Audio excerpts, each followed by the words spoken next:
Welcome to Exit Stage Left. I am your host, Niti, and we are broadcasting live from the Food Church here on North Carolina. We are a people at peace, and we have declared peace to all nations around the world. I am your host, Niti, and we are broadcasting live.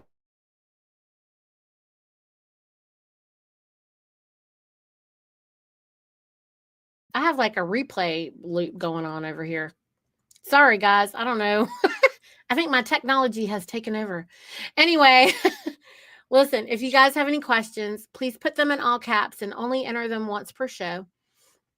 Today, I am really excited because I've got Tammy Healy and I've got Louise Campbell-Anthony joining me. We are going to be talking about basically, we're continuing our conversation. It's an ongoing conversation about how we can bring our assemblies together. So let me go ahead and bring them on. Welcome, ladies. Welcome. Thank you for joining me, Tammy and Louise. Thank you for having me. Yeah, thank you for having me. It's a pleasure to be here.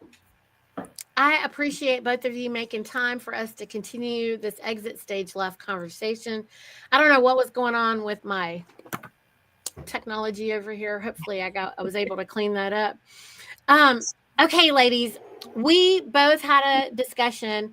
We're constantly talking in the background, everybody, because we are doing we're interested in really doing whatever we can to make formidable assemblies, right?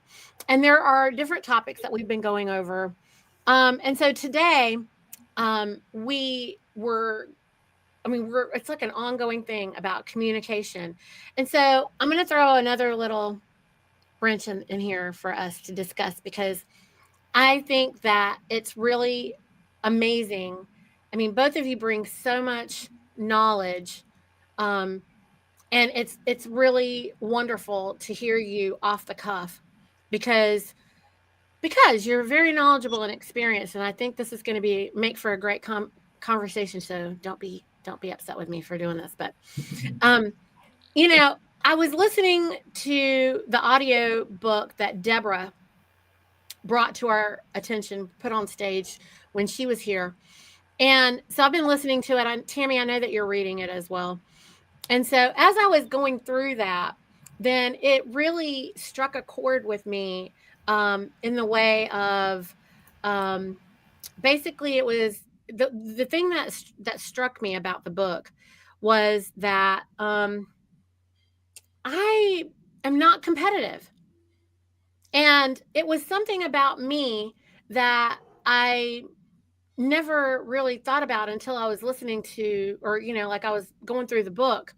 And so for those of you who don't know what I'm talking about, like, it is teaching everyone how to have a constructive conversation and not to try to win arguments.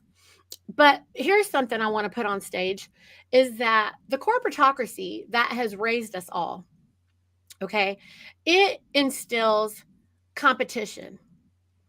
And nature only operates in cooperation. It is not competitive. Now, the corporatocracy wants people to believe that nature is something to be feared, and that it is competitive, and that and nature is competitive. This is lies, okay? This is a blatant lie. Competition is 100% unnatural, as evidenced by the fact that we have to effort to even do that. Cooperation is what actually is natural. And don't worry, friends, I'm going to put the link for the book in a minute. But what I want to bring on stage, what I want to bring forward and launch this conversation is that, in working with corporations, you must be aggressive, right? Competitive, on top of your game. You must be, right and the best, or you're liable also, right? You're liable. You must be strong, or you lose the praise, you lose the sale, you lose the client, you know what I mean? And you lose the battle in the courtroom or whatever. But in nature requires honor. Nature operates in an order, and there's no winners. And in nature, unless everyone's winning, because it's holistic, it's balanced, then no one's winning. Nature can get out of balance, okay? And when it's out of balance, there's a lot of death. All right? And so nature can't lie. The other thing about nature is that nature has grace. Nature has grace. And nature will not judge you, hate you, fight you. It's just going to keep saying, try again. Try again. And you can anytime decide to change your mind and honor nature, and it will allow you to do that. That's the grace that nature offers. So you cannot put nature on your time clock. Okay. You cannot, like nature operates like on instinct, on rhythm, on frequencies. Corporations, on the other hand, they're cut and dry. Okay. Corporations are cut and dry. Nature is wicked. And what I mean by wicked is that it is complex. Like people. People are complex, right? And so corporations are predictable. They're consistent, they're easy to work with, on time, and they are more reliable because they would be otherwise held liable, right? But real people are messy and they are sometimes clumsy, or they may be dealing with a lot of chaos in their own lives and they bring it. And people are fickle and unpredictable, right? So you can always hold corporations accountable in ways that you cannot hold people accountable. And people moving around and dealing with, life and whatever, that creates this turbulence, right? So competition creates egocentric people who must win, be right, never be wrong, always be good. They always have to be good. They're always trying to be good and better, right? Get better. But cooperation creates solutionary, visionary people who care. And they aren't afraid to be hated for doing what is required by the natural law. Because if you're at the edge of a cliff, then you're trying not to go over the cliff. You're trying not to get killed by accidentally. You might be warning people. You might have people get mad at you for screaming at them because you're calling out the fact that you're about to, die if you go over this cliff, and you're trying to save them. And so you might seem angry, crazy, whatever, because you're warning people, and so you're coming out and people are like, who is that crazy lady? Oh, shoot, there's a cliff. We gonna die, right? But you don't know that, right? And so, but that living woman or living man is not worried about how they're warning people, how it looks, or that people hate them or are confused by them or anything. They're just warning them, right? And so they're just doing that because they're making every effort to try to keep people from just falling off the edge that they don't know is about coming, that's coming on quick, right? So is this or is this not the situation of what we're doing as we're standing this assembly? And the thing I want everyone to think about is we've all been raised by the corporatocracy to be this fake, phony liar, and it's lying, let's face it. And it's because if we are trying to be consistent and same, and McDonald's, the burger has to be the same. When you go to McDonald's or you go to any corporation, you know what you're going to expect. You're expecting it always to be that way. And it's just this ding, ding, ding, ding. Well, this isn't living people. So when people get together, they're not like ding, ding, ding, ding, like that. And so when we all try to come together to build this government,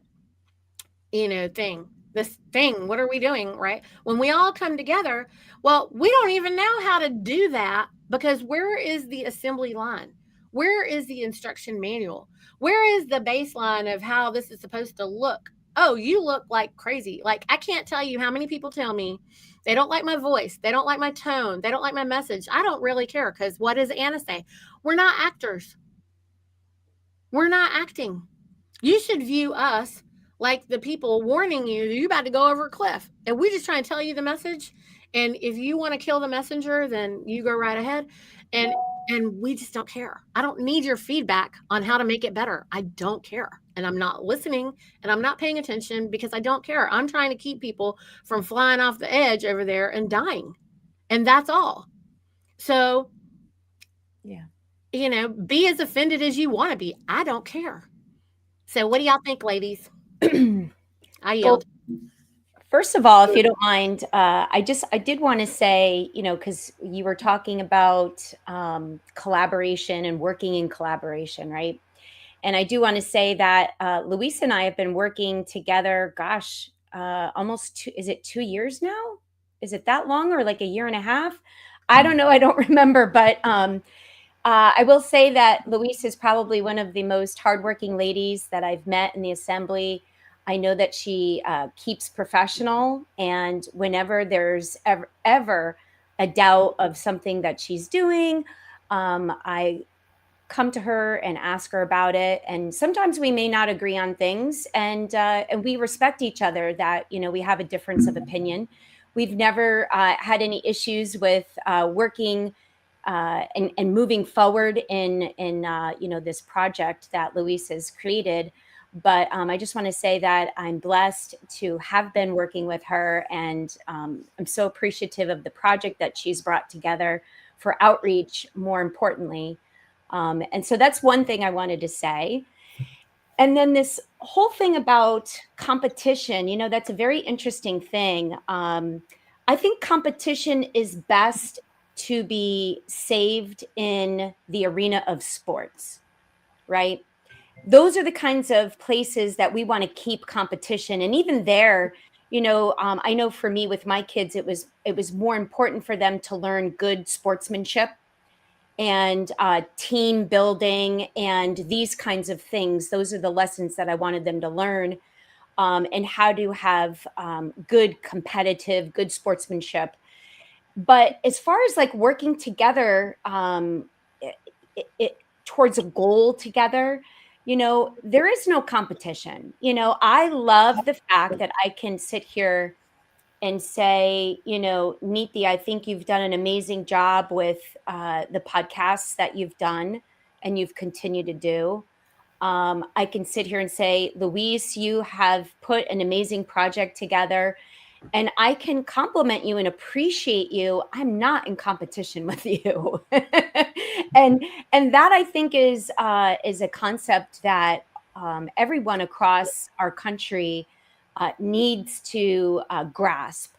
And in this idea of competition and working, not being in competition and working collaboratively with each other, is we have to remember that we have to accept people for who they are. Niti, you said that people have said they don't like the sound of your voice, they don't like the things you say, whatever the case may be. And everybody's entitled to their opinion, and their opinion of you is none of your business, and like you said, you don't care. And that's a great attitude to have, because you're going to keep on being you and pressing forward. And I think for me, the way that I view things is that I appreciate people for who they are. I may not like certain people, but I do appreciate what they bring to the table, because at the end of the day, we're all God's children. And if you were accepted by him because you're here in this earth, then who am I to say that, you're not to be here? So it's not me to judge. And I think that if we can all have this attitude of acceptance and accepting people, I love all different personalities. I think that that's such a beautiful thing. I think that's what makes this earth such a melting pot. And I think especially for America, that's what makes America stand out from so many. And I think we need to keep in that spirit. And I yield. May I just respond to that real quick? I just wanted to say, Tammy, that I agree. I mean, but listen, when we're playing a game like chess, I don't care if I ever win. Like, I'm playing for fun. There's those people that they got to know the strategies, they're studying all the things or whatever. I am just not that girl. I could care less. I am playing for fun. I am playing because I think it's fun to play that game with you or whoever we're with. Okay. And that's what I kind of mean about nature, you know, and not being competitive. It's not natural for us to be that way. I mean, we are that way because we were raised to be that way. And they created these sports, these things, because they want us to test each other or something. But naturally, we wouldn't have done that. We would have just accepted and appreciated and basked in each other, you know? And I mean, we're making the best of that scenario that they imposed upon us, right? And so, for that reason, what you said is so important because no matter what they do to you, you're going to turn it into love. And that's what you did. And I want to point that out because you are adapting to an evil program that they imposed, and you made it of love anyway. And you converted it anyway into love. And do you guys all observe that in what Tammy said? Because I think that is the big takeaway. And I don't know if that's resonating with you guys or not, or what I'm saying makes sense. So I'll yield the floor with that. Yeah, it makes sense. What's the saying? If life gives you lemons, make lemonade.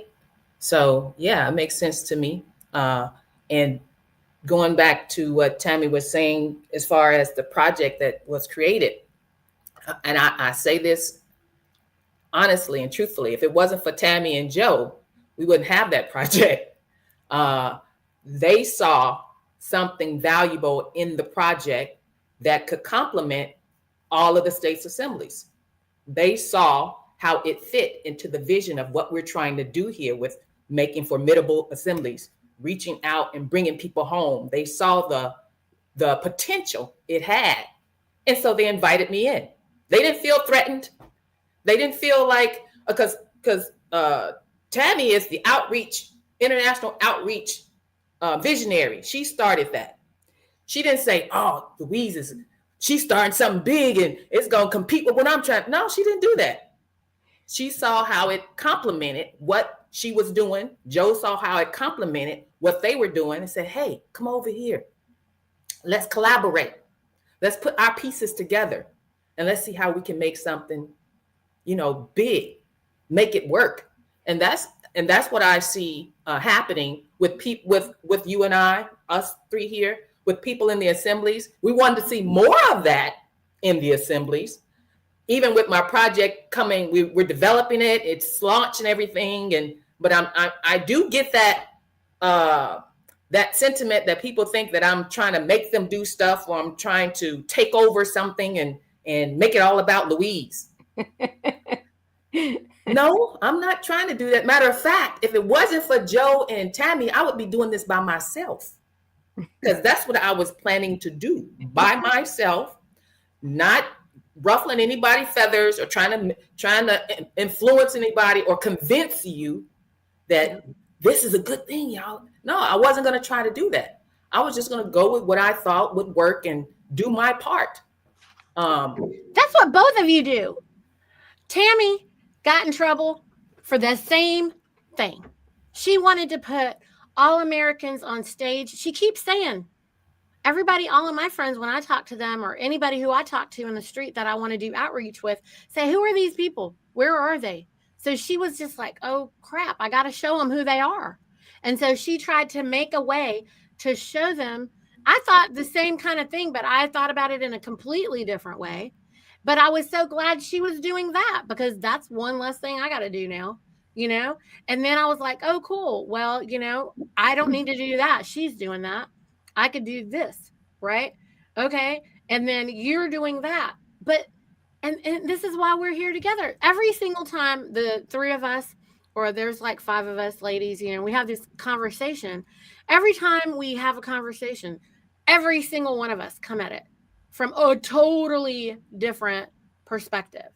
And that is the beauty of this.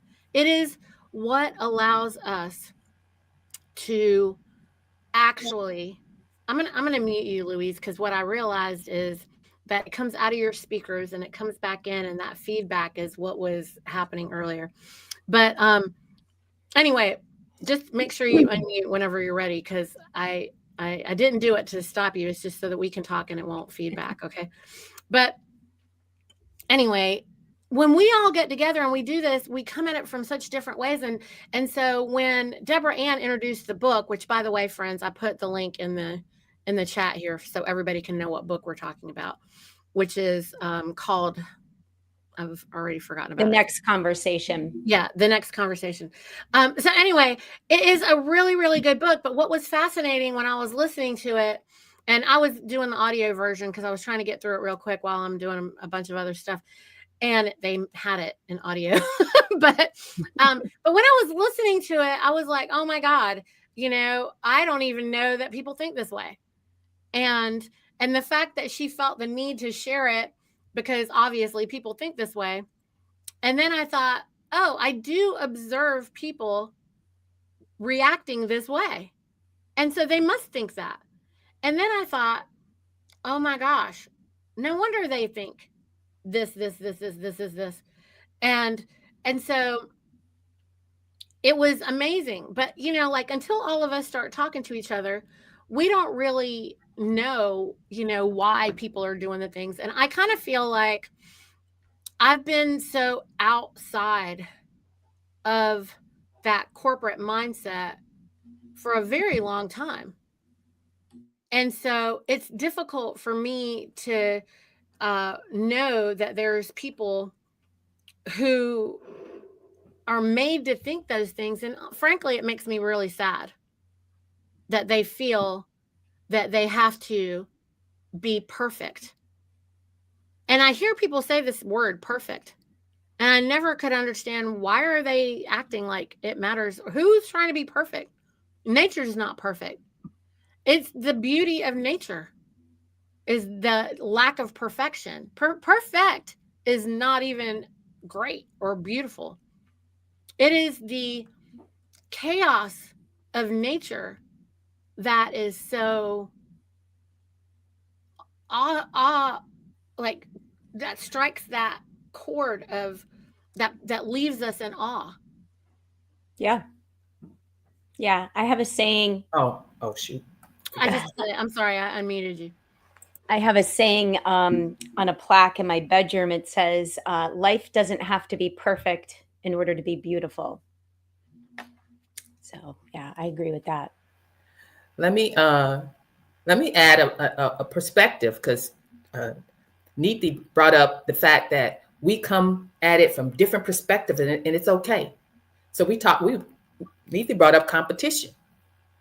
She said nature's not competitive. Then Tammy says, well, there's a place for competition in these games. And I'm going to say something different.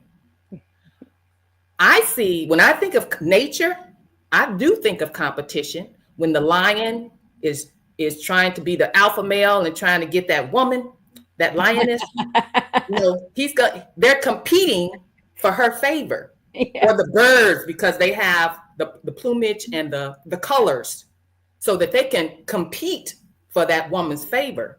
So that's how I see competition actually in nature. But you know what?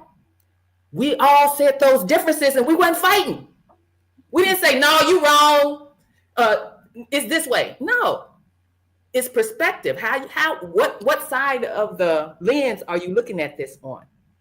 What frame of reference do you have already in your head that is helping you perceive what's out there?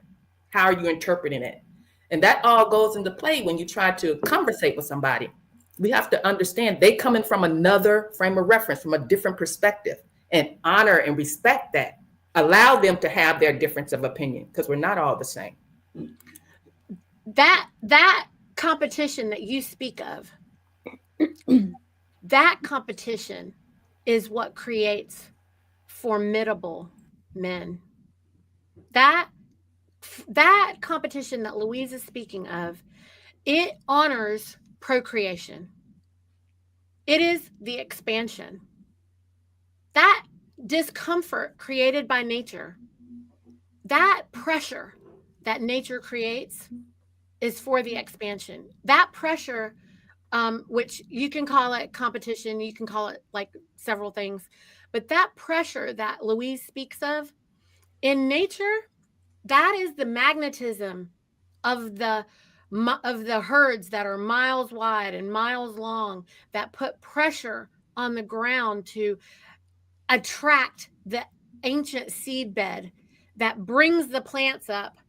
After the herd kind of tills the soil as it goes through, then behind it comes a major growth.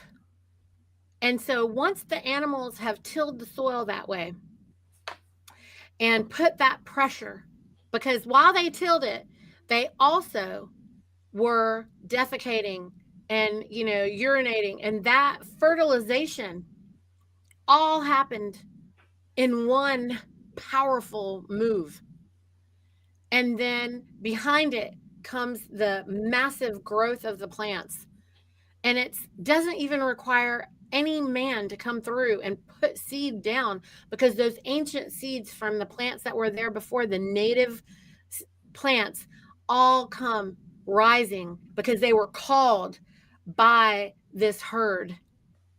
And so pressure actually creates expansion. When we have this conversation and we have to listen to each other and we have to expand by receiving your perspective and the next person's perspective, and everyone's view, this pressure makes our discussion more powerful.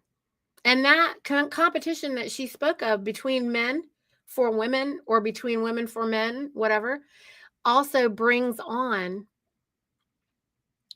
the more powerful babies. And that is, look, all nature, the only thing that nature cares about is the procreation and the expansion of the universe. Yeah, those are interesting perspectives for sure. And like I said, and what Louise had stated, by the way, I think she said she had to go get the baby. But yeah, so I think that our life experiences also give us a different perspective, right? And so all of these things play a role, and being able to appreciate and respect each other's perspective, I think, is important. I think so. Hey, baby. No. Hey, beautiful baby. Hi. We can't hear you. Hold on. There we go. I fixed it. Wait, hold on. It won't let me unmute you. You have to do it. Oh, what a beautiful baby. I didn't expect you to put me on stage while I was holding the baby. She's beautiful. I'm sorry. Do we not have permission? I can take you off. Oh, no, that's fine. I couldn't resist the baby. Yes. Oh, so sweet. Yeah. So sweet. She loves it. We were just talking about babies, the competition that goes on just to get y'all here. It's the important work. It's the big work. Yeah. And see, now we're talking about perspective. So we can look at this conversation about the competition and apply it to our assemblies and have a different perspective. Whereas we can say, well, all the conflict and all the back and forth is going to make us stronger, right? It's because we're trying to birth forward something bigger, something better. So we can have that perspective on all the conflict that's going on, all the communication breakdowns, and call that up. We can also call it the growing pains, because we often call it growing pains too. So those are different perspectives we can have on all the issues that we're having within our assemblies while we're trying to get to that point of formidable assemblies. Because formidable means what? To make it stronger. We just talked about all that friction is going to make it stronger. So we can use that friction for that purpose. Don't let it go to waste. Don't just let it break us apart. Use it so that we can become stronger assemblies. Yeah, and I think from what I can see is that every time we go through one of these struggles, we learn something from it, and that's what makes us stronger. Is the learning, the lessons that come along with it. And I also want to talk about in line of communication. Is that what I also experienced is there are some people that just don't like conflict. And and most people don't, I mean that's natural, right? It's But not. It's not. That's the training. It's the yes, brainwashing. yes, that's the indoctrination. They don't want us to have difficult conversations. And the way that we have been brought up to handle these conflicts is most people just leave.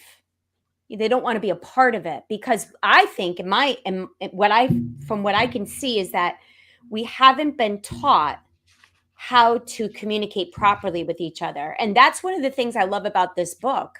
The Next Conversation is he talks about how to connect with people. And he used an example of somebody that he's an attorney. I know Debra-Ann warned us about that, but in any case, he was talking about somebody that he was had on the stand and was questioning, and this particular man was getting really frustrated, and all of a sudden said, all you attorneys are no good and is the worst thing that has been brought to America. And on some level, I agreed with him, but in any case, the attorney knew, okay, like I have to approach this differently, and he took a different approach and said, so what are some of the most personal things that you've been experiencing this week?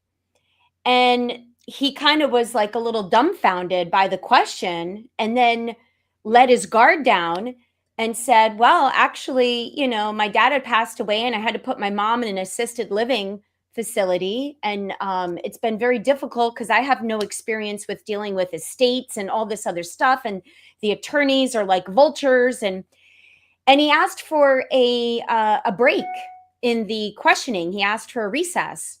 And during that time, he reached out to a fellow attorney member and was able to did estate planning and connected this guy, the witness, to the estate planning attorney and helped him in that way, right? So he was helping him and connecting with him and doing something that most of us, I think, especially in this corporatocracy in which we find ourselves in, we've been taught that we don't approach people in a genuine, authentic manner. And we don't look at people as emotional beings that have real life things that they're dealing with. And so you have to take that into an account when you're communicating with people. If you see them getting upset, not take it personal, and know that there could be something else that's going on with this person that, that we need to ask, right? Let's just ask. And it was a beautiful thing. We experienced this last night on one of our meetings. We had an assembly member who is actually helping to plan the county tour. And he was coming from work and he had a really bad day. A lot of stuff was dumped on him. And he showed up to the meeting, and when we were asking him, what have you accomplished on the to-do list? And he's just like, well, I don't think we're going to make this date. And I don't think I'm going to be able to do this. I don't have any help. And so I was like, okay, hold on a second. Hold on. We've got 6 other people on the call tonight. Let's divvy this up. All right. Who's going to do this? Who's going to do that? And then before we know it, his all this weight that he was feeling, this responsibility, was lifted off of his shoulders. And now he was like, oh, okay, thank you. Like, now I can see, like, we can move forward with this date. It's not as overwhelming. And so, these are the things I think amongst in our assemblies when we're having these meetings and such, that we always have to keep in the back of our mind that people have real life things that they're dealing with all throughout their day. Mhm. And we have to hold that, in the back of our minds when we're holding these meetings. Yeah. You know what you're talking about, Tammy, is so there's thoughts and then there's emotions. And what's been happening is the corporatocracy has us stuck right here at thoughts and emotions. Okay. And what they cut out was the bottom of the triangle, which is the action part. Okay. So why did they do that? Because they emasculated us. Okay. The triangle is a symbol for masculinity, for man. Okay. And the inverted triangle is the womb. It is the feminine womb. Okay. But for holistic thought and consciousness, you have to have both of them. Okay. But the big deal is that they don't want the corporatocracy cut out the action part. They wanted everyone stuck right at thoughts and emotions. Because if you only stay with the thought and the emotion and you never take action, that is the piece that broke communications. You have to think your thought. You have to feel, is it a good thought or a bad thought? And you have to express it immediately. If you hold it, if you suppress it, if you sit on it, okay, that is what cuts out the masculine, action. And think about what they've done. They took boys in school, drugged them with pills because they couldn't sit in white light 4-walled rooms, as they shouldn't. Okay. And then told them that they were ADD or ADHD or whatever nonsense. Right. Made them addicted to pills. Didn't matter what kind. And now those same kids, as men, don't know how to do anything but be reliant and dependent on pills. They're drug addicts. And who did that? Again, man's interference. Every disruption in nature is a side effect of man's interference. All of them. And what we have to comprehend fully is that there is this disconnect because we have to do the thing. When we have a thought and then we have a feeling like, I think I want to go meet, all of my friends for this family reunion in Philadelphia. Ooh, that makes me feel good. But now I have to do the thing. I have to take the action, right? And so that's the part where everyone's lacking. And most people are still, okay, well, we have our assemblies because Anna said so. And we've shown up to the meeting. Okay. And everybody's thinking and feeling and thinking and feeling and thinking and feeling and thinking and feeling. It's stuck right there because they're never used to doing anything. Right. And that's not a dig on people. It's just that, if you aren't really that blue worker guy, then you've never been doing the thing. And that's what they diminished the blue worker guy for, because he is thinking, feeling, and doing. And so he's the greatest threat to the corporatocracy. And because he's the greatest threat, that man is the one who's broken the most. Okay. And then that guy is having to compete with all these other thinking and emotional people who technically they are taking action on paper. They're taking action lawfully. They're doing all of these made up jobs based on the corporation to hold a boot on the blue collar guy's neck. So they got us all working against each other. They got the white collar guy working against the blue collar guy.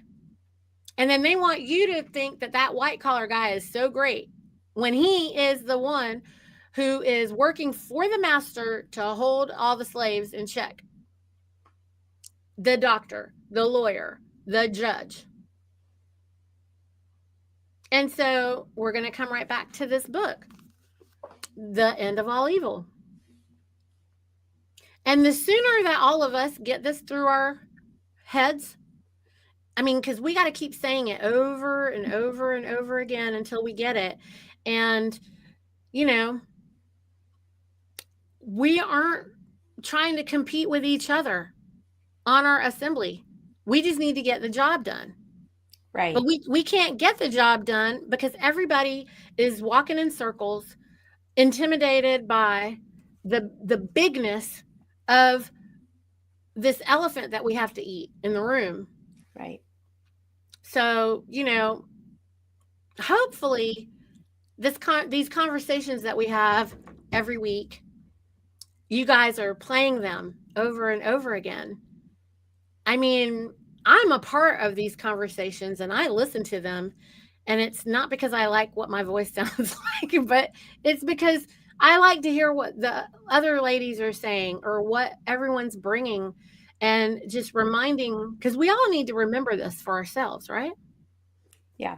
Yeah. And I think that if we can, you know, keep in the back of our minds, especially when we're talking about the end of all evil, right, is what do we consider evil, right?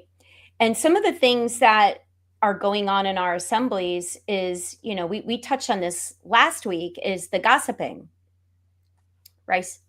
And so these are things that we have to keep in mind. I know that when I was introduced to Louise, and well, I should say when Louise came on to the International Outreach Think Tank and presented her project, somebody had, you know, given me a little warning about her. And so I just kept it in the back of my mind, you know, and just trusted but verified. And anytime there was something that somebody brought to my attention and said, hey, you know, I think that there's a problem with jurisdiction here, or whatever it is, right? There was always somebody sending me something about the problem with the project. And so I would just ask Louise, hey, you know, this is what's being said. You know, how do you want to address this? And what do you think about this? And she would just come right out and answer it. And so these are the things for me. Okay, somebody warned me. Maybe they were trying to do me a service by warning me of somebody that could potentially be bring harm, right?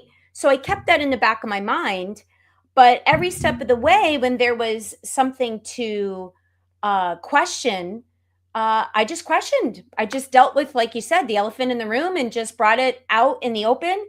And it was always addressed in a matter-of-factly and truthful manner. And so to me, and again, it goes back to having the discerning between, you know, if somebody is giving you a warning about somebody, you've got to also wonder what is the motive behind that. You know, so all these things come into play when we're dealing with people, you know, and like you said, Niti, in the beginning, people are complex. You know, they're not, you know, they're not just like simple and easy. They're very complex. And at the end of the day, it comes down to communicating, treating your fellow man and woman with respect, honor, compassion, and having a connection, you know, connecting with them. Because if they're being triggered by something you said, they could be having a bad day, you know, and that could be the start of miscommunication. And you know, I know at the end of our meeting last night, our assembly member apologized and said, you know, hey, I'm sorry that I brought my work stuff into our meeting tonight. I didn't mean to do that. And it was like, no, we understand, you know, like this happens, you know, we all experience it. It's okay, you know, and if you're feeling overwhelmed, let's just divvy this up and get to the to-do list, you know, all the things that we have to do, because like you said, we're getting into the action steps. We have to act. And if we don't act and complete the tasks, then we're never going to accomplish the goals that we're setting forth. And so, you know, I encourage everybody to just ask questions, and take things step by step. You know, this ginormous thing that we're doing, rebooting our American government, doesn't have to be so ginormous. Just taking little steps at a time and getting us to that, to the goal eventually, right? I mean, I don't know how long it's going to take. And like Anna tells us, we're already established, we're already assembled. There's nothing stopping us from, putting forth our authority as the lawful American government. So I want to bring forward this article, and I've pasted it into the chat, and I'm going to be sharing all these items on my Telegram channel for everyone. I just wanted to read what Anna says. She says, have you ever dealt with a small child caught in the act of, say, stealing a cookie or stepping on an animal's tail to make it yowl? They're quite unaware of the pain that they're causing. Ever listen to a long, rambling recitation of lies and made up stories designed to justify and explain away why they missed the school bus? They lie about things that no mature person would ever consider lying about. Even if morality didn't dictate an honest response, mature people have a fine sense of what is plausible and what will stand up to scrutiny.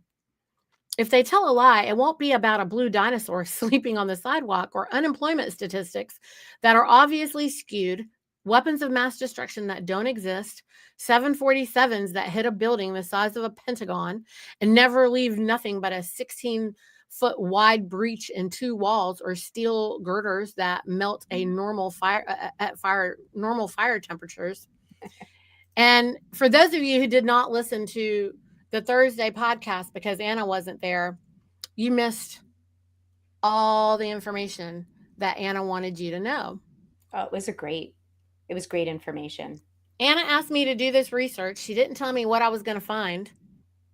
I have to tell you, it wasn't even me giving you that information. It was a cadre of all of those men who came before us that were speaking through me to you, because I had no time to research whatever Anna wanted me to research and get it in front of you. I had no idea up until moments before the show even what I was going to do or present.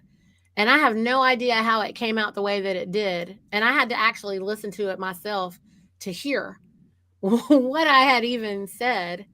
But if you didn't listen Thursday, you should listen, because what Anna just said in this article that she wrote very long time ago, that everyone should read again. Yeah, it's 2014, I believe. Yes. She wrote this a very long time ago because she already knew what it was that we were going to face as we walked into this. She knew what she was going to face, calling all the assemblies forward. She knew nobody was going to know what to do right now. She knew it. The idea that anyone feels that they need to be competitive or that they're proud to say, I'm very competitive, is ridiculous.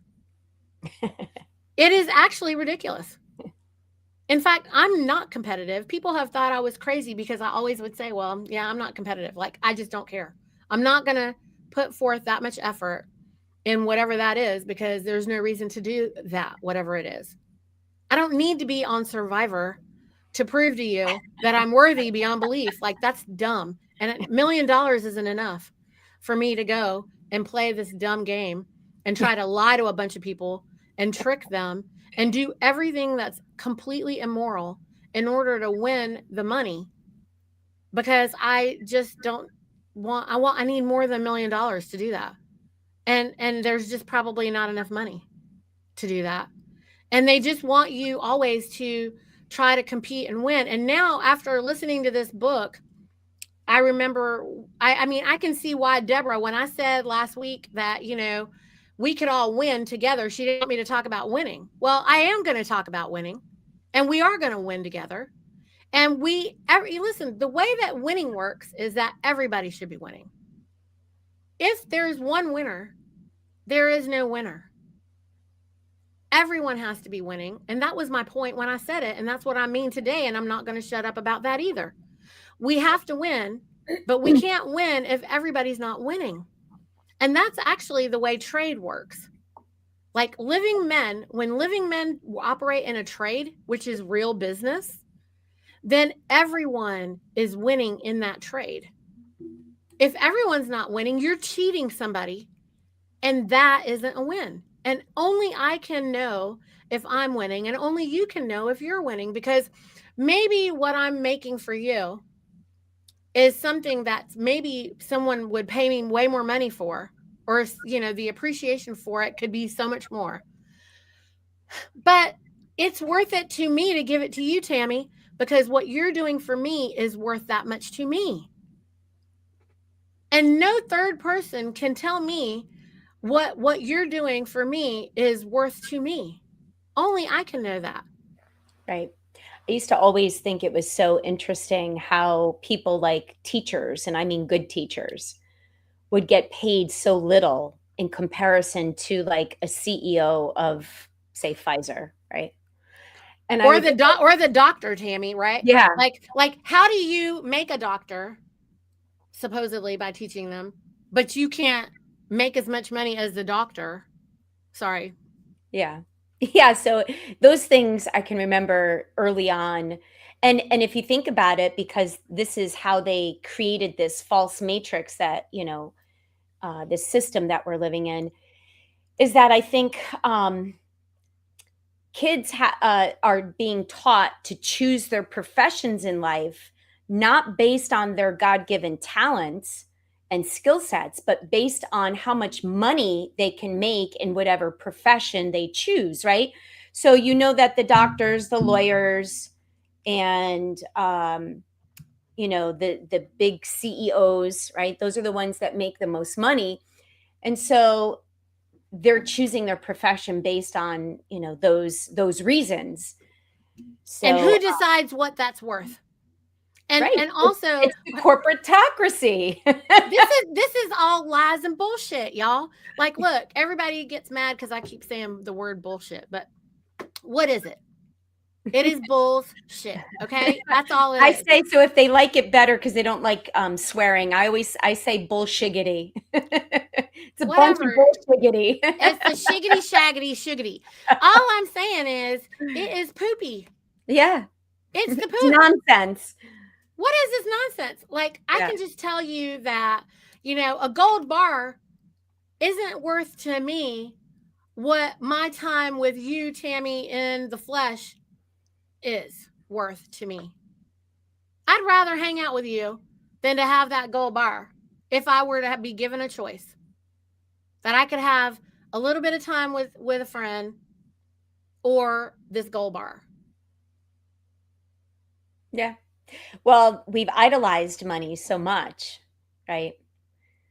And that's again, it's all part of the system.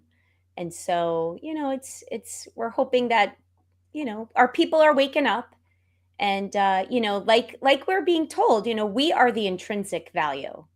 We are.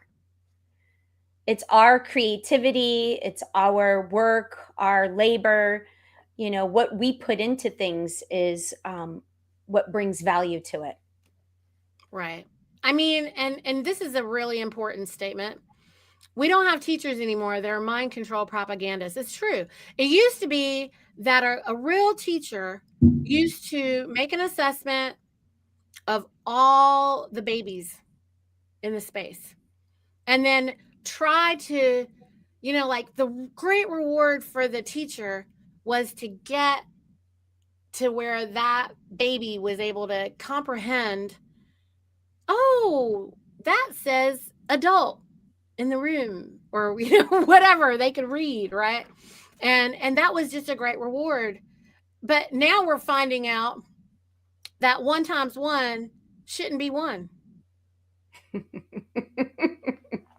That's a whole nother ball game. I mean, we got lots of these. We have lots of these little things. So, when you really start realizing that 99% of the repetition and lies that they have imposed on us, wasted our time with, and adulting. Okay, I don't even like the name of this article really because it's to the adults in the room. Well, I'm not an adulterer, and I'm not adulterating, and I'm not interested in that. but we are the age of majority. Okay. And so, And so most of us that understand or comprehend what the word adult means that we are of the age of majority. right. And corporatocracy is teaching us to adulterate all of the age of minority and take advantage of them and rape and pillage them, basically, and destroy them. And so they have put us in a constant movement of self-destruction. Yeah. And I know that's not what we want. No. I know that's not what we want. No. And so we shouldn't. The interesting thing, going back to the education, Mm-hmm. is that they've also created this space, in a classroom where it's more of a lecture and the kids are memorizing. Then they take a test, they pass the test, but then they move on to the next stuff that they have to memorize. And by the time they get to the next stuff, they forgot the last stuff that they memorized. Because it's irrelevant. Yeah, and it's all to get a grade so that they can then be graded on a GPA scale to then give them their worth as a student. So then this worth as a student will then qualify them to either be A, B, or C moving forward in their life, right? Reasons why we didn't want our kids in school. Reasons why we don't give them grades. Yeah, it's all based on, this false matrix of lies and talk about competition, right? You're competing in your grade, or in your class, right, for that high grade. And then you're competing to be the valedictorian or the salutatorian, right? There's always something that there's always a hierarchy that they've created. And it's not anymore about what are we learning here? What is the point? Nothing. Is it just because you want to give me that grade point average and it's to make your school look good?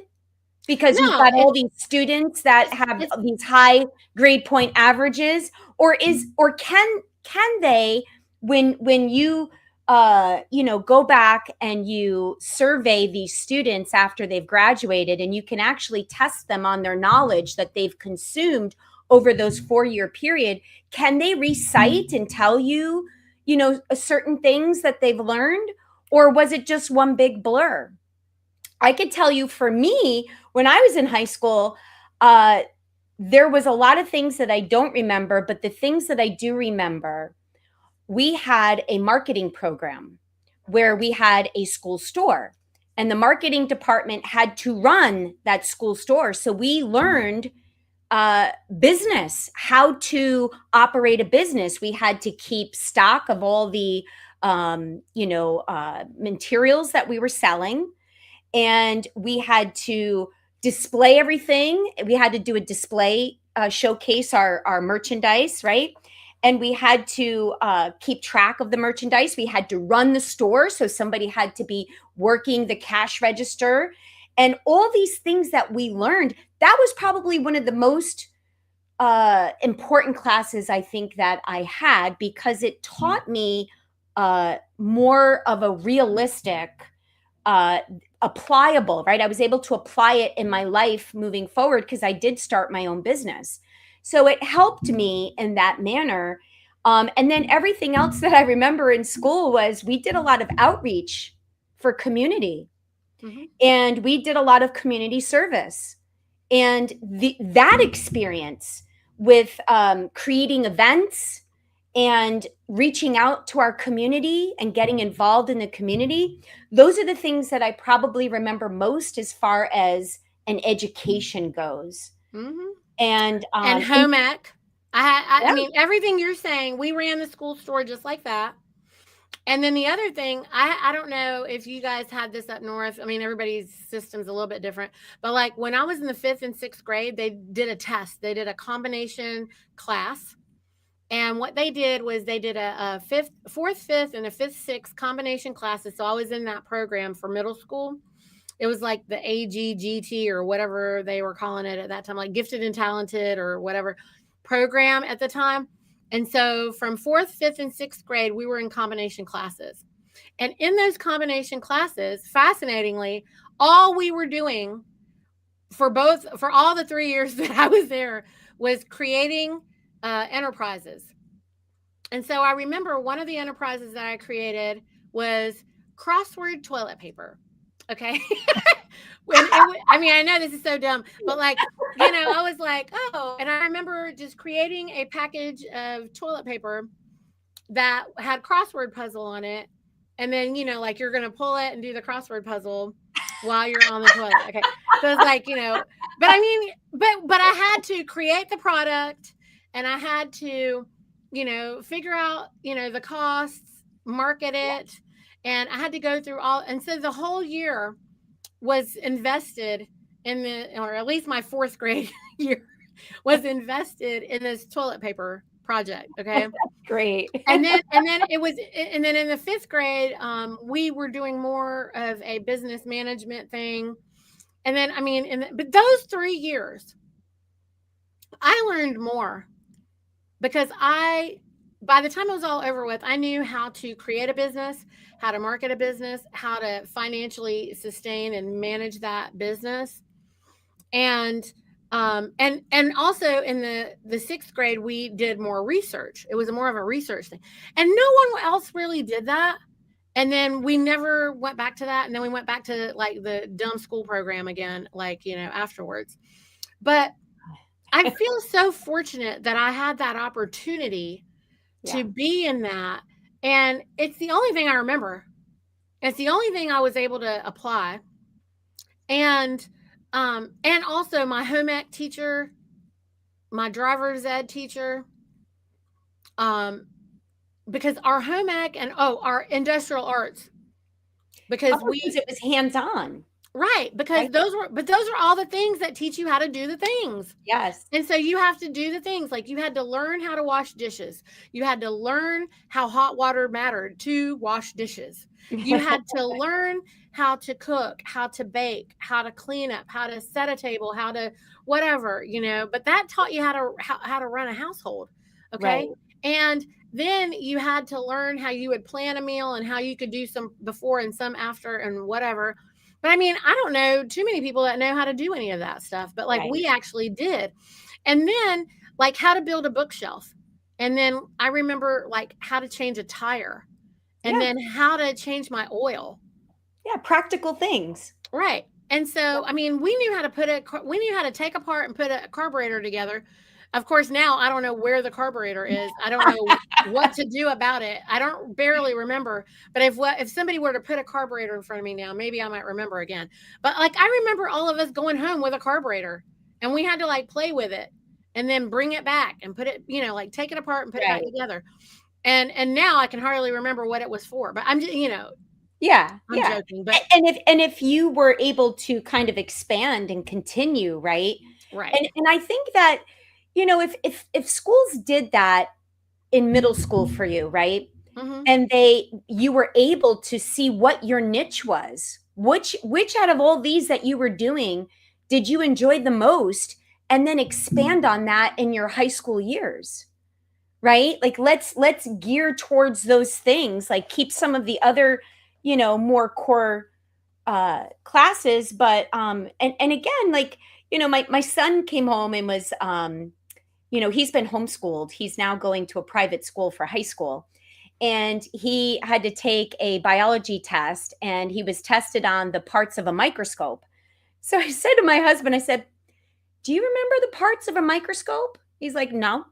I'm like, neither do I. I said, I can remember like the 3 times, you know, like the 300 times, the 200 times, the 100 time lens, you know, I'm like the plate that you put it on. I'm like, but is it really necessary to memorize the parts of a microscope?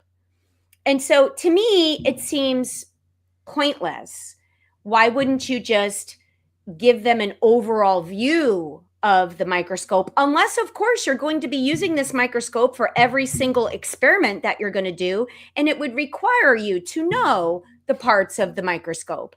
But if you're not going to use this microscope for anything other than just knowing the parts of it, what's the point of memorizing all the parts? Well, you need to know the hammer and the nail and the screwdriver. I mean, like, it's so dumb. Like, everything they do is illogical. Okay, Tammy. So, like, that's the problem. They took logic and reason out. And I see, that in the chat, they're talking about maybe a committee of etymology. I would really like to see one of logic and reason. Yeah. There needs to be a group having this discussion about logic and reason. Yeah. And then, and maybe discernment.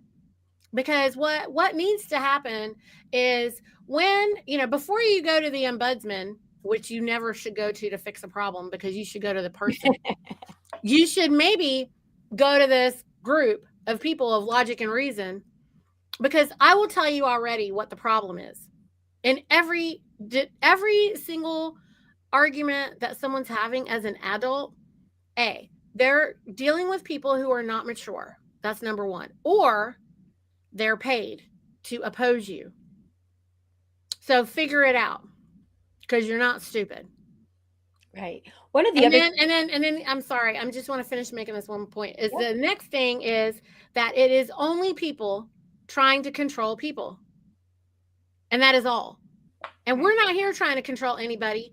We're trying to get as it is bound, we want it unbound. We want to free, the only mission is to free all men from bondage.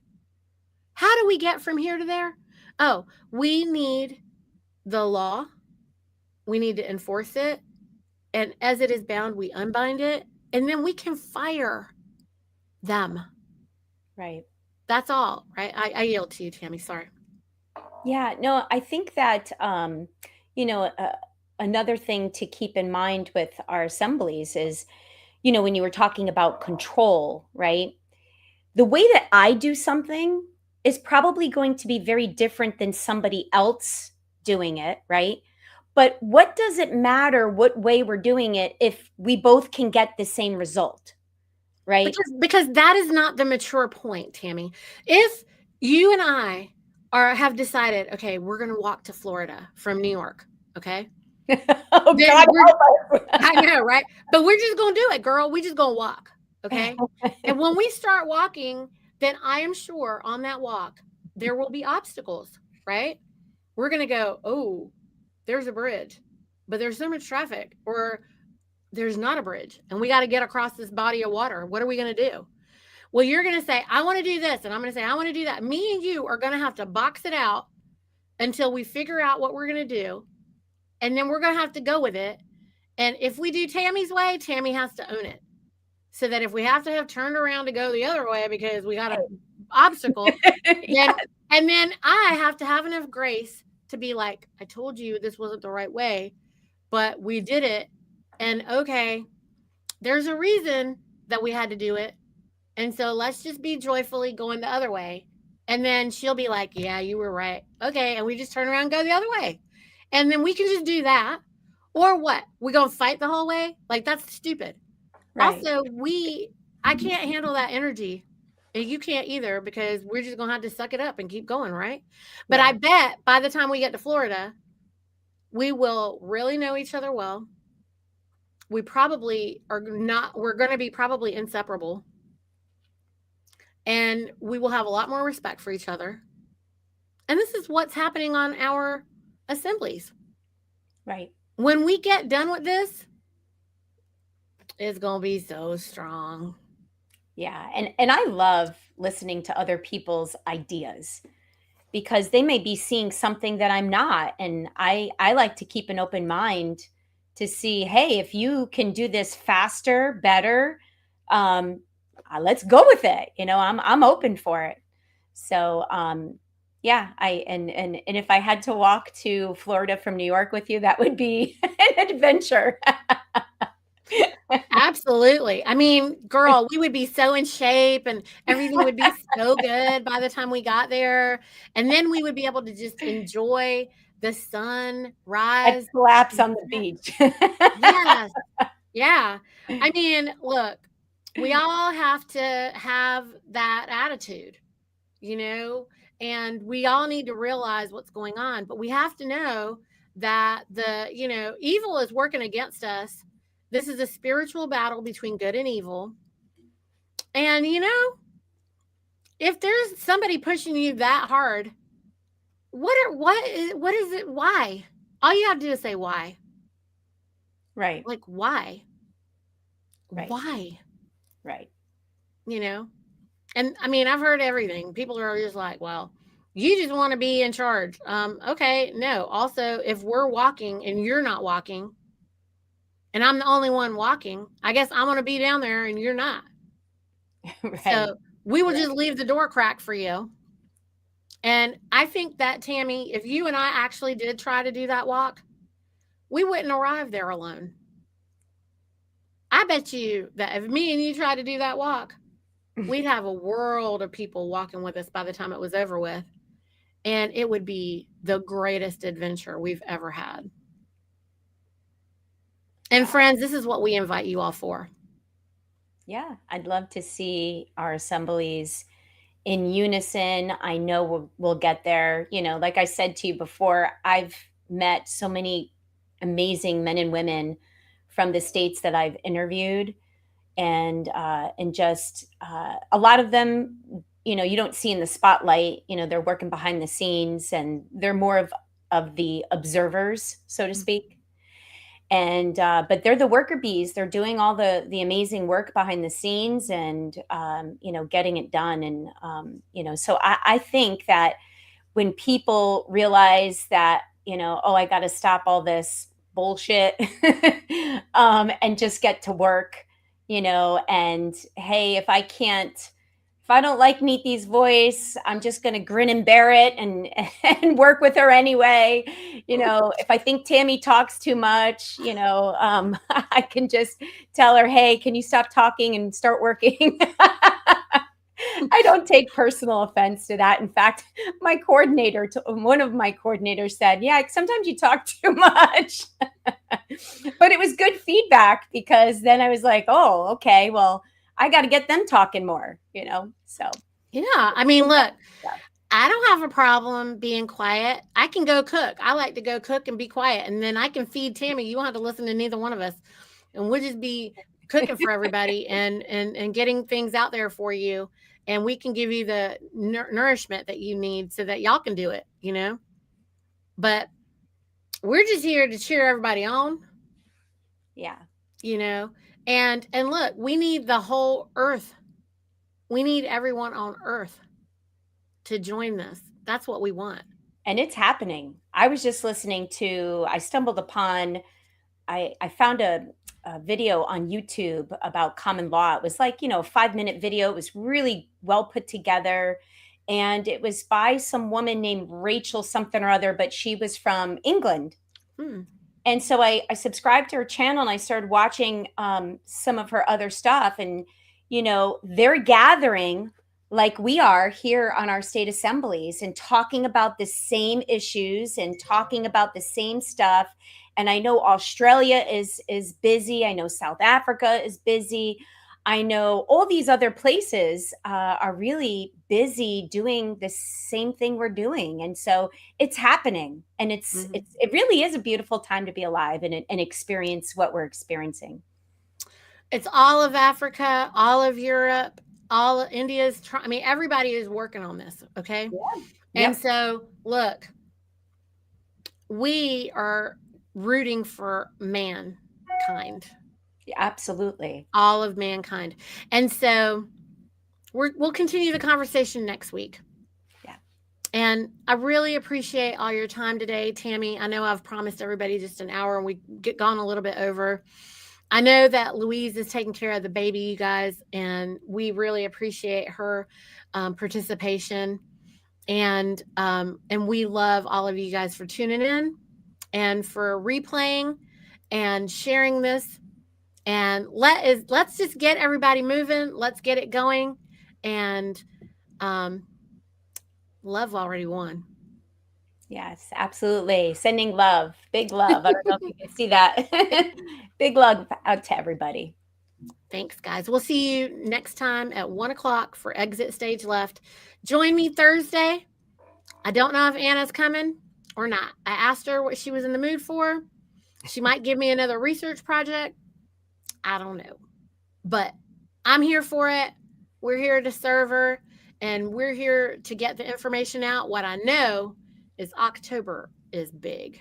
So hold on to your strap in, everybody. Strap in, because it's all coming, and everyone is getting it together. Everybody's waking up to what's going on.